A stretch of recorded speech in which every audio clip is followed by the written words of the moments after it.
I get asked all the time if New Year's resolutions actually work. This week, I will give you some quick and dirty tips to help you maximize your goal setting. Welcome back to Savvy Psychologist. I'm your host, Dr. Monica Johnson. Every week on this show, I'll help you face life's challenges with evidence-based approaches, a sympathetic ear, and zero judgment. There isn't a ton of research on New Year's resolutions specifically, and the studies that do exist leave room for interpretation.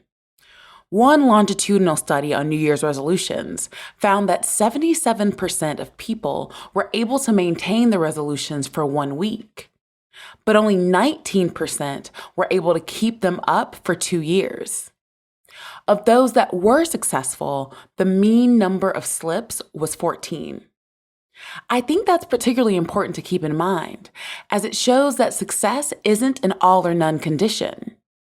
For instance, if you set a New Year's resolution to lose weight, you can expect that you will run into some roadblocks along the way, even if you're ultimately successful.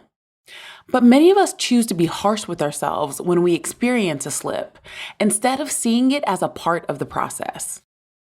There is also some research on a phenomenon dubbed the fresh start effect. Most of us are motivated by temporal landmarks, like the start of a new year, the start of a new week or month, or the start of a new job. As such, we may be temporarily more motivated to engage in desired behaviors around this time. But one has to question how helpful this is for long-term goals. For instance, a person may start a weight loss goal at the new year and have a slip after a few weeks on a Tuesday.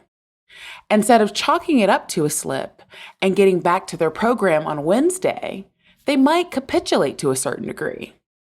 They might say, "Oh well, I'll wait until Monday to start eating healthy and exercising again."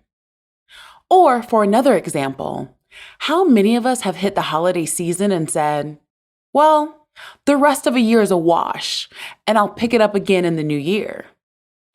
You may be wondering how we increase our chances of success. One way may be how you think about the goal itself. There is research to suggest that approach-oriented goal setting has significantly higher rates of success than avoidance-oriented goal setting. Approach-oriented motivation relates to moving towards a desirable result, like adopting a new habit. For instance, getting good grades, reading a novel every month, or cooking more at home. Whereas avoidance-oriented motivation or goals are about avoiding an undesirable outcome or quitting something. There is research on this topic to suggest that having more avoidance-oriented goals may lead to less satisfaction with progress or lower self-esteem. I would venture to say that this isn't the outcome you desire when you're trying to accomplish goals. I really have my patients think about their values and why they are truly choosing a goal. How can they align their energies towards what they want to acquire in life versus what they want to run away from in life? A common idea that I relate to folks is that hating yourself or your life is not a prerequisite for change. So for instance, you can decide to go to the gym more often because you'd like to run a 5K this year. Or you could go to the gym more often to avoid gaining more weight. The former may lead to a higher chance of success, and you'll feel better about yourself in the process. You may also find that subordinate goals can help you achieve your overall outcome. For instance, I have a rower at home. One of my goals is to do 20 minutes per day on most days. I define most days as 4 or more days in the week. However, let's say I'm currently doing 0 days and 0 minutes. Well, 20 minutes at least 4 days per week is an incredible jump. When you are setting goals, you want them to be challenging and reasonable for you to accomplish. A subordinate goal may be to start with doing 2 minutes on most days to start, then perhaps increase to 5 minutes and so on. Now, you may be eye-rolling over this, But if the ultimate goal is to have this habit stay with me in the long term, a more gradual buildup may lead to a greater chance of success. For instance, if I'd never baked before, I likely wouldn't start with a souffle or a creme brulee. I might be starting with Betty Crocker and going from there.